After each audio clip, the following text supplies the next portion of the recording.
o que é de verdade o dízimo.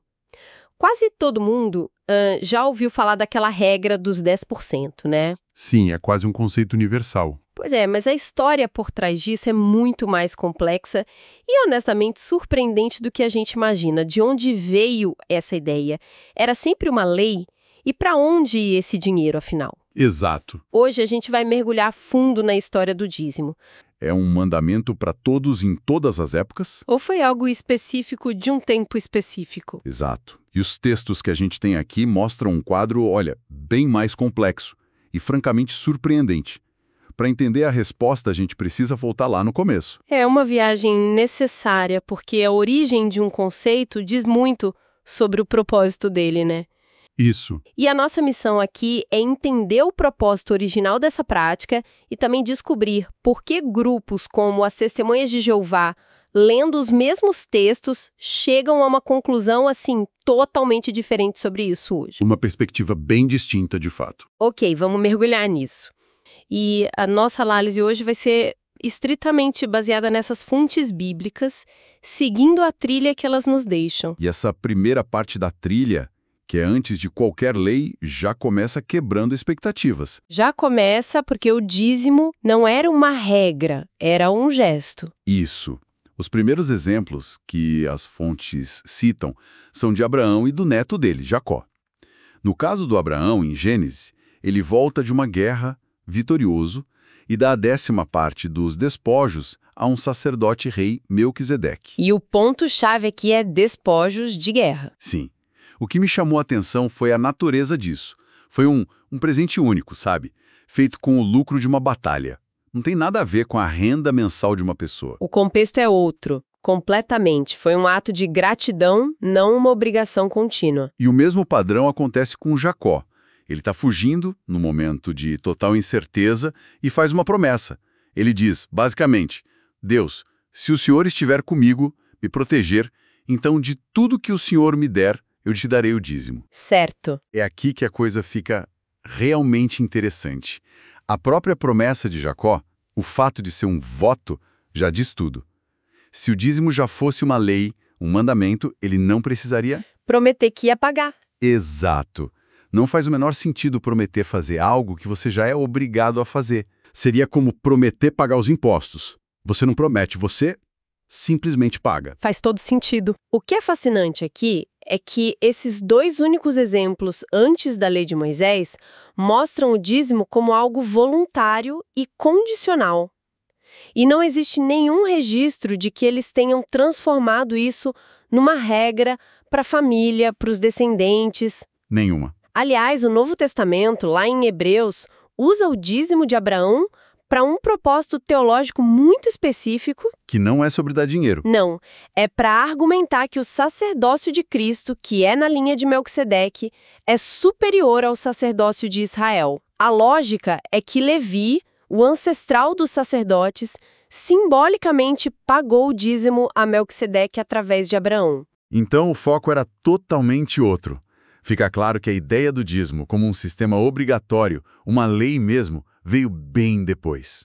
Precisamente. O sistema do dízimo como uma lei nacional, com regras, com regulamentos, só foi instituído centenas de anos mais tarde com Moisés. Certo, então vamos para essa parte. Quando finalmente vira lei, como funciona? Porque quando o dízimo virou lei em Israel, sob Moisés, pelo que tudo indica, não era um único pagamento de 10% e pronto. As fontes detalham um sistema bem mais elaborado, com múltiplos propósitos. Ah, é? Sim. Primeiro tinha o que a gente pode chamar de dízimo principal.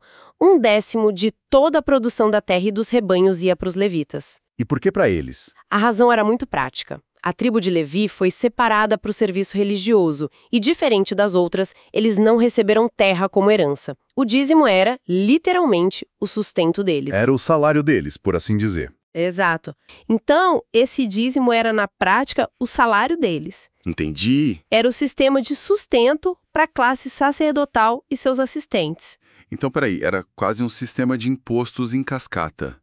Porque eu li que os próprios levitas também pagavam um dízimo do que eles recebiam. Exatamente. Que ótima observação. Dentro desse sistema, os levitas pegavam os 10% que recebiam de toda a nação e dessa porção eles separavam um dízimo do dízimo, ou seja, 10% do que eles ganharam para sustentar o grupo mais seleto de sacerdotes, os descendentes de Arão. Isso mostra como a estrutura era bem organizada e hierárquica até. E os detalhes práticos de como isso era coletado são fascinantes.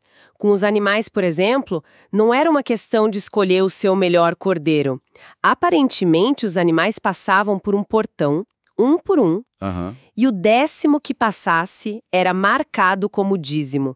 O dono não podia escolher, não podia inspecionar se era bom ou ruim, nem trocar. Isso mesmo. Era uma espécie de roleta russa pecuária. E essa regra evitava a tentação de dar a Deus o que era inferior, sabe? Tinha até uma regra para quem quisesse pagar em dinheiro. Tinha essa opção. Tinha, mas com uma condição. Se você quisesse pagar o valor dos produtos em vez de entregar os produtos em si, tinha que adicionar 1/5, ou seja, 20% a mais. Uma multa para incentivar a entrega dos produtos mesmo? Exato. Mas a história não para por aí.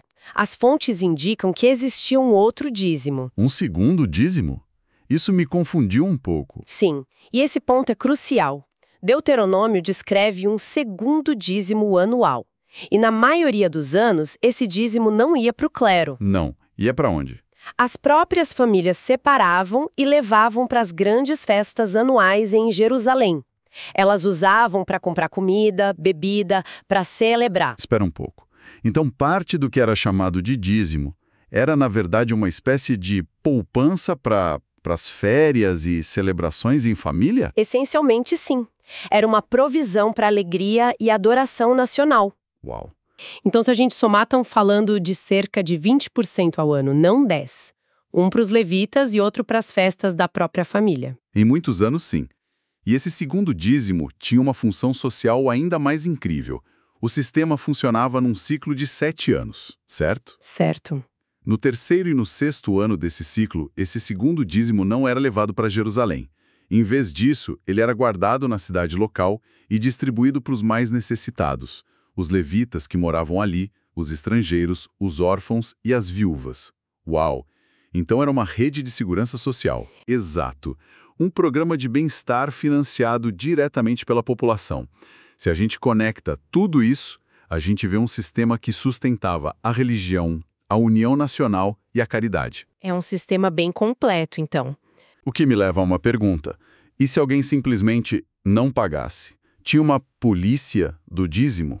E essa talvez uma das maiores surpresas. Não tinha. Como não? Nenhuma punição legal, nenhuma multa, nenhuma prisão.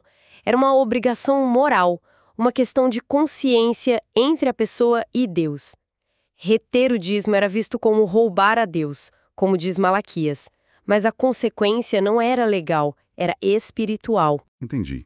E essa ideia de obrigação moral, de um dever pesado, continuou por séculos. O que nos leva direto aos dias de Jesus, né? Onde os líderes religiosos levaram isso a um extremo. A um extremo total. Os evangelhos mostram os fariseus calculando o dízimo até das menores ervas do jardim.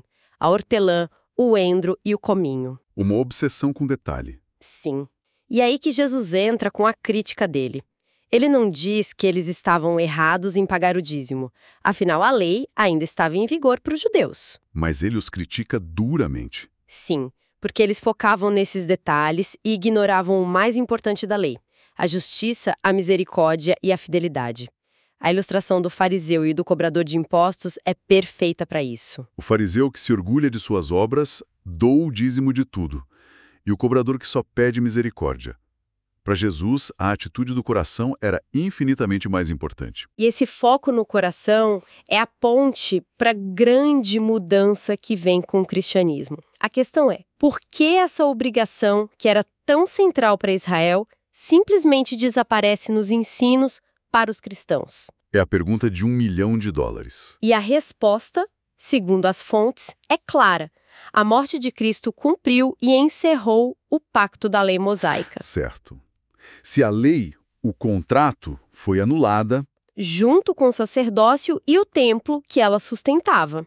A lei do dízimo, que era parte desse pacote, também foi? Exatamente. O livro de Hebreus é direto sobre isso. Diz que, mudando-se o sacerdócio, torna-se necessário mudar também a lei. E depois diz que o mandamento anterior é anulado. Mas, claro, impossível. A lei do dízimo foi anulada junto com todo o resto do sistema. Então, o que foi colocado no lugar? Os primeiros cristãos simplesmente pararam de contribuir? Não pararam, mas o modelo mudou radicalmente.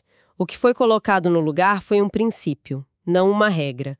O princípio da generosidade voluntária. Voluntária aí. De alegre.